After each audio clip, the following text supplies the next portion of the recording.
A few moments later. Perkenalkan, nama saya Nafiuddin, biasa dipanggil Napi. Asal saya dari 28 Oktober. Saya di sini akan menjelaskan tentang sejarah perkembangan bahasa Indonesia. Gimana sih sejarah perkembangan bahasa Indonesia itu? Sejarah perkembangan bahasa Indonesia itu, yang pertama ada Lingua Franca Nusantara. Yang dimaksud Lingua Franca Nusantara itu bahasa Indonesia yang memiliki akar yang kuat pada bahasa Melayu kuno.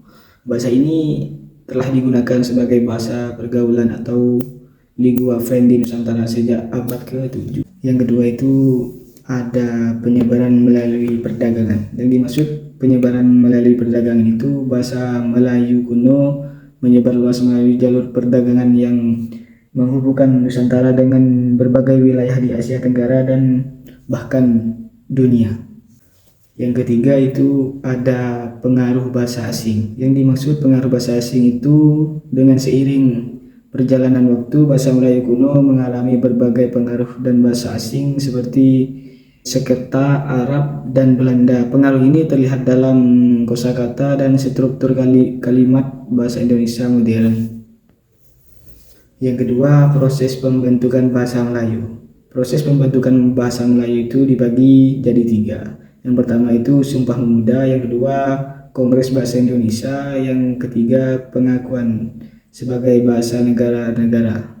Pertama, Sumpah Pemuda pada 1928. Tonggak penting dalam sejarah bahasa Indonesia adalah Sumpah Pemuda tahun 1928. Pada momen bersejarah ini, para pemuda Indonesia sepakat untuk menggunakan bahasa Melayu sebagai bahasa persatuan.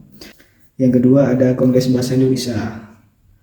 Kongres ini menjadi forum resmi pertama untuk membahas dan membakukan bahasa Indonesia. Kesatuan keputusan-keputusan yang dihasilkan Kongres ini sangat berpengaruh terhadap perkembangan bahasa Indonesia selanjutnya. Yang ketiga yaitu pengakuan sebagai bahasa negara. Setelah Indonesia merdeka, bahasa Indonesia secara resmi ditetapkan sebagai bahasa negara dalam Undang-Undang Dasar 1945. Perkembangan setelah kemerdekaan. Perkembangan setelah kemerdekaan ini dibagi menjadi 2 bagian. Yang pertama itu perkembangan kosakata. Yang kedua itu penggunaan dalam berbagai bidang.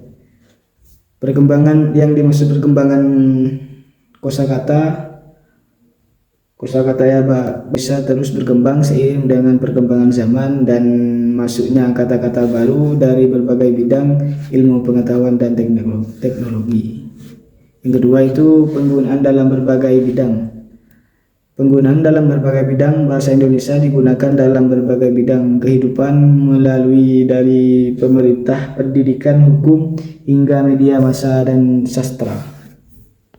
Tantangan dan masa depan bahasa Indonesia. Yang pertama, pelestarian bahasa daerah. Salah satu tantangan yang dihadapi bahasa Indonesia adalah bagaimana menjaga keberagaman bahasa daerah di tengah dominasi bahasa Indonesia. Standarisasi bahasa Indonesia. Standarisasi bahasa Indonesia terus menjadi isu penting terutama dalam era globalisasi.